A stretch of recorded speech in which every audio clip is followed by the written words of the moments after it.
Hello दोस्तों, कैसे हो आप सारे। आलिए के आगे मैं आपके लिए आज का new year army term new year army term में कैसा टर्म है जो मैंने बताया था कल। आपको बता दिया, जिसने कल का सेशन नहीं देखा वो कल का सेशन भी जाके देखो। आज का आर्मी टर्म है आपका किसके ऊपर। आज का आर्मी टर्म है आपका न्यूक्लियर ट्रायड के ऊपर। जी हाँ, आईएनएस अरियत कल हमने डिस्कस करा था। हमने पढ़ा कि आईएनएस अरियत क्या है, कैसे नहीं, और कैसे उसने इंडिया की न्यूक्लियर ट्रायड को कंप्लीट करा। ओके। और दूसरी चीज उससे पहले मैं बता दूं गाइस, अपनी बैग का बहुत ध्यान रखिए। Take care of a bag, क्योंकि कल क्या हुआ, थोड़ा लॉकडाउन के रिस्ट्रिक्शंस खुले, मैं आपको बता रहा हूँ। तो मैंने थोड़ी ज़्यादा एक्सरसाइज कर ली, so I have a back spasm now. बहुत सिवियर बैक स्पैज्म है, मेरे से स्ट्रेट भी नहीं बैठा जा रहा। I have to take a support. देखिए मैं एक सपोर्ट लेके बैठा हूँ। देखो, रश नहीं करना चीज़ों को। हमारी बॉडी थोड़ा सा जाम हो गए। जो डेली एक्सरसाइज करते हैं ठीक है, जो मेरी तरह तो काम करते हैं एक ही जगह बैठे रहते हैं, उनकी बॉडी थोड़ी जाम होगी। Don't over rush things. Exercise करनी है तो धीरे धीरे करो। ओके। और मैं कोशिश करता हूँ कि आज आपके इसके ऊपर एक स्पेशल सेशन लें, जिसपे मैं आपको बताऊंगा कि कैसे आपको जहाँ जहाँ ग्रीन ऑरेंज और रेड जोन्स कैसे कैसे हैं, और कैसे आपको मेंटली अपने आप को प्रिपेयर करना है कि हाँ लाइफ बैक टू नॉर्मल हो रही है। इस पर मैं आपको लेके आऊँगा। ओके। तो मेरे को बैक स्पैज्म बहुत सिवियर हो गया, मेरे से अभी ऐसे बैठा भी नहीं जा रहा। आई हैव टू ऐसे थोड़ा बैठना पड़ रहा है, लेट की सारा काम करना पड़ रहा है। तो आपके साथ ऐसा ना हो, तो मेक श्योर कि एक्सरसाइज ये नहीं कि 100 पुशअप्स मार लिए। मैंने गलती ये करी कि मैंने बहुत ज़्यादा एक्सरसाइज कर लिया, बहुत जंप्स और रनिंग कर ली, तो उससे सिवियर बैक स्पैज्म हो गया है। ओके। तो वैसा आपको नहीं करना, मैं इसलिए बता रहा हूँ क्योंकि यू आर माई स्टूडेंट, सो मेरी रिस्पॉन्सिबिलिटी है, बनती है आपको ये बताना। ओके। तो बात पे साथ है आपके टॉपिक पे, आपका न्यूक्लियर ट्रायड हो रहा है। कल हमने अरियंत के बारे में पढ़ा था, आज हम पढ़ने वाला आपके न्यूक्लियर ट्रायड में कौन कौन सी कंट्री से आपकी न्यूक्लियर ट्रायड है। न्यूक्लियर ट्रायड का मतलब क्या होता है, कैसे इंडिया न्यूक्लियर ट्रायड बना, कब इंडिया न्यूक्लियर ट्रायड बना, और न्यूक्लियर वेपन्स किस किस कंट्री के पास है, सब हम पढ़ेंगे सेशन में। इसको लाइक कर दीजिए, शेयर कर दीजिए, चैनल को सब्सक्राइब कर दीजिए, मेक श्योर करिए कि आप इस चैनल पर जुड़े रहिए, क्योंकि यहाँ पे आपको इंडिया की वर्ल्ड की बेस्ट डिफेंस एजुकेशन मिलती है। यूट्यूब पे कर लीजिए, कहीं पे भी आप कर लीजिए, ऑफलाइन एजुकेशन में। ये आपका आर्मी सेशन, ठीक है। यहाँ पे नाम थोड़ा सा गलत प्रिंट हो गया।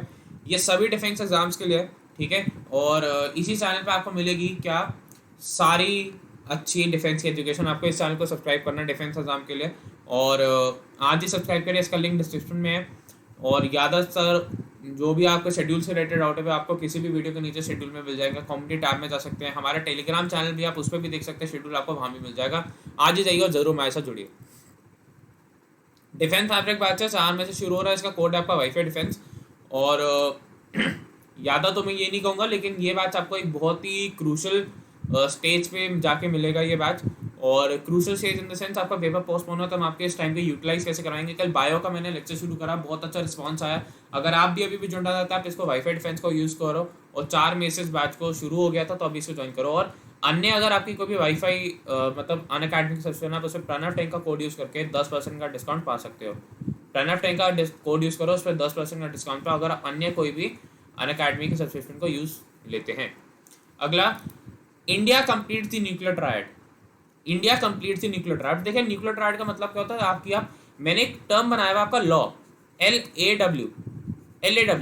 एल से होता है आपका लैंड, कि इंडिया लैंड से मिसाइल छोड़ सकती है। ए से होता है आपका एयर, कि इंडिया के पास एयरप्लेन से तो आपके न्यूक्लियर मिसाइल्स कैरी करके छोड़ सकते हो। डब्ल्यू से होता है आपका वाटर, के हमारे पास कुछ ऐसी सबमरीन्स हैं जो आपका वाटर के थ्रू आपकी न्यूक्लियर वेपन्स फायर कर सकती है। लैंड बेस्ड, एयर बेस्ड और आपका वाटर बेस्ड जब एक देश हो जाता है, उसको हम आपका न्यूक्लियर ट्रायड कहते हैं। जब आपका एक देश लैंड से न्यूक्लियर वेपन छोड़ सके, एयर से न्यूक्लियर वेपन छोड़ सके, और आपके वाटर से भी न्यूक्लियर वेपन छोड़ सके, तब उसे हम क्या कहते हैं कि आपका एक देश आपका न्यूक्लियर ट्रायड बन गया है। तब हम क्या कहते हैं कि आपका देश आपका एक न्यूक्लियर ट्रायड बन गया है। ऐसे नहीं कह देते कि अगर लैंड और एयर है तो नहीं होगा, या लैंड है वाटर है तो नहीं होगा, तीनों होने चाहिए एक साथ। ओके। आगे चलते हैं। इंडिया के ये न्यूक्लियर ट्रायड की कुछ चीज़ें हैं, इसमें और भी चीज़ें बहुत ऐड हुई हैं, मैं बता दूंगा। पहली बात, लैंड में इंडिया के पास क्या क्या है, कि इंडिया 2000 से ऐसी ये चीज़ें अपना रही है। मैं इस पर पेन चेंज करता हूँ। इंडिया सन 2000 से लैंड बेस्ड तो थी, जब से उसने अग्नि मिसाइल्स वगैरह टच करी पृथ्वी। इंडिया सन 2000 से थी लैंड में, आपके पास पृथ्वी है, अग्नि के सारे वर्जन है, और भी बहुत मिसाइल्स है, लेकिन यही कुछ आपकी मेन मिसाइल्स है जो हम काउंट करते हैं। मिसाइल्स तो बहुत सारी हैं, मैं अगर आपको बताऊं, लैंड में आपका पृथ्वी मिसाइल्स है, अग्नि मिसाइल्स है। ओके। ICBM है एक आपकी, इंटर कॉन्टिनेंटल बैलिस्टिक मिसाइल्स। ये क्या होता है, ये भी एक अलग से वीडियोस पर बनानी पड़ेगी। IRBMs है, intermediate range ballistic missiles. Ballistic क्या होता है, प्रोजेक्टाइल क्या होता है, आपका फिजिक्स स्टूडेंट है पता होगा। बैलिस्टिक होता है आप प्रोजेक्टाइल मोशन फॉलो करेंगे, यहाँ से यहाँ आप जाएंगे, लेकिन जब आप यहाँ पहुंचे वाले होंगे तो आपकी मिसाइल छोटे छोटे टुकड़ों में बढ़ जाएगी। प्रोजेक्टाइल होता है आप यहाँ से पहुंचे, आप एक पीक पे पहुंचे, पीक से बाद आप यहाँ पहुंच गए तो आपका प्रोजेक्टाइल होता है। जैसे आपका एक बैट्समैन छक्का मारता है तो आपका प्रोजेक्टाइल मोशन फॉलो करता है। एयर में क्या क्या हमारे पास, एक तो सुखोई है 30 MKI, मिराज है 2000 और आपका जैगवार है, और अब तो आपका रफाल भी हो गया है।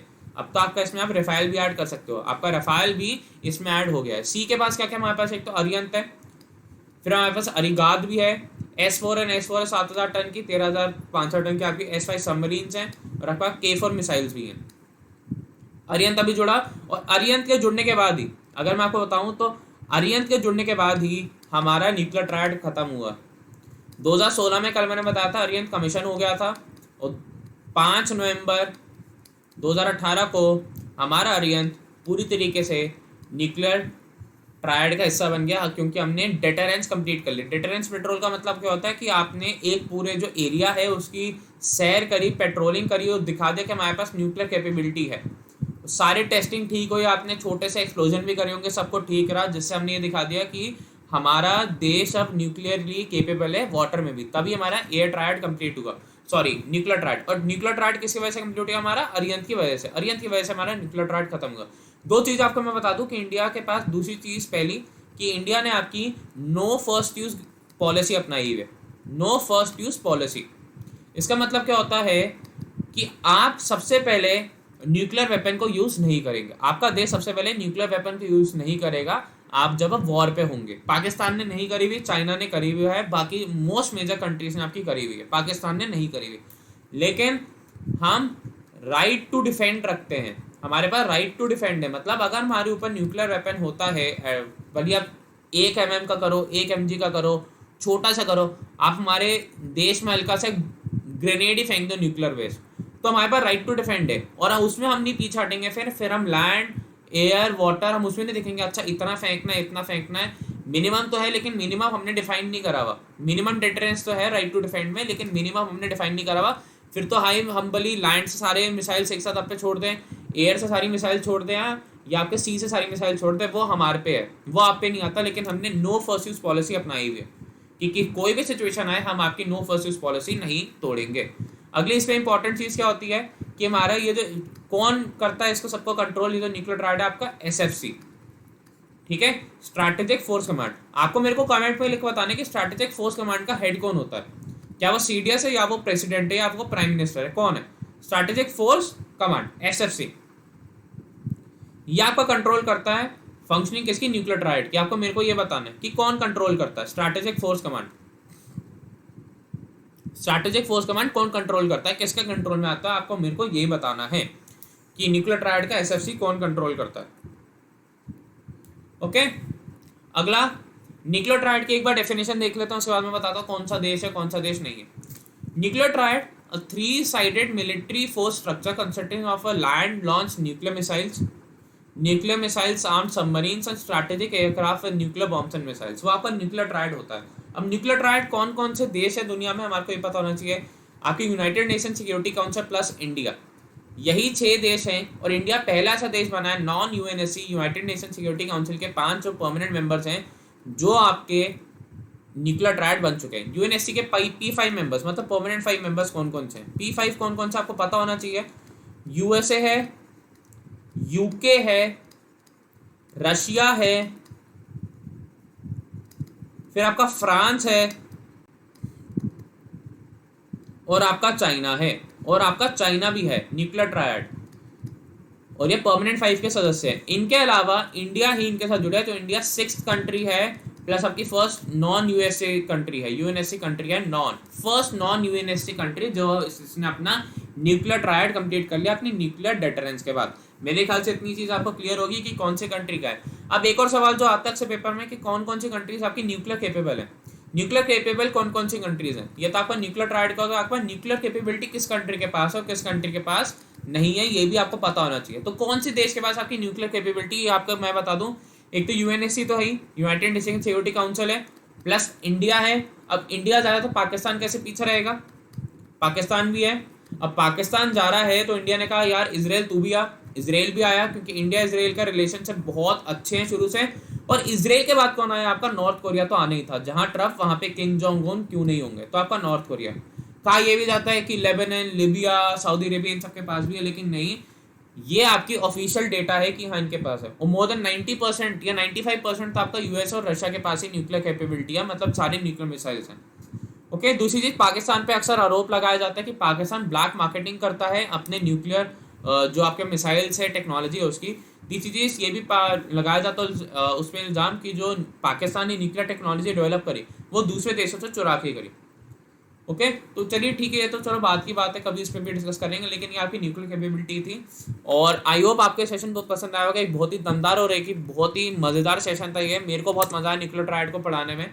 ओके, अपनी सेहत का ध्यान रखिए, ज़्यादा बाहर बाहर नहीं जाना है, कहीं पर रिस्ट्रिक्शन खुल गया है। और देखिए, देश तो जीत जाएगा लेकिन अनपढ़ों से देश नहीं जीतेगा। आपने देखा कैसा अल्कोहल की शॉप से, तो अगर आपके फैमिली में कोई है ऐसा जो अल्कोहल का एडिक्ट हो है कुछ है, तो यही टाइम है उसके अल्कोहल को छुड़वाने का। उसको समझाइए कि आप देश को खतरे में डाल रहे हैं, क्योंकि कोरोना तो एक दिन खत्म हो जाएगा, लेकिन एक खतरे की घंटी कभी नहीं तड़ेगी। कहा यह जा रहा है कुछ रिपोर्ट्स में कि जैसे आपके डेंगू के कभी वैक्सीन नहीं मिली, टीबी की कभी आप तक वैक्सीन नहीं मिली आपकी, वैसे ही क्या पता कोरोना की भी वैक्सीन हो, क्योंकि लोग इसको सीरियसली नहीं ले रहे, लोग बाहर निकल रहे हैं, लोग ट्रांसमिशन कर रहे हैं। और जब तक आपका वायरस कंटेन नहीं होगा वो ट्रांसमिट होता रहेगा, वो डेवलप होता रहेगा, उसके स्ट्रेन्स इंक्रीज होते रहेंगे स्ट्रेंथ में, और स्ट्रेंथ में इंक्रीज होंगे तो पता क्या होगा, आपका वायरस एंटीबॉडीज खुद की बना लेगा, वो इम्यून हो जाएगा सारी वैक्सीन से। फिर कहाँ से वैक्सीन बनाओगे? तो यही दिक्कत है, इसलिए घर पे रहना बहुत जरूरी है इस टाइम पे घर पे रहना उतना जरूरी है जितना सचिन का 1990s और अर्ली 2000s में क्रीज पे टेक रहना, अगर इंडिया को जीतना है। और आज के टाइम पे विराट कोहली का, वैसे आपको घर पे रहना होगा और बहुत जरूरी है। ओके, दूसरी चीज, फेक न्यूज़ पे विश्वास मत करो, जो न्यूज़ देखनी है उसको ऑफिशियल साइट से जाके करो, क्योंकि फेक न्यूज़ फैलेगी तो बहुत दिक्कत हो जाएगी। ओके, ये मैं ऐसे आपके लिए संदेश लेके आता रहूँगा, तब तक के लिए bye guys, take care, have a nice day, have a nice time. Okay, and बने रहिए, and God bless you all, I hope the best for you, bye bye.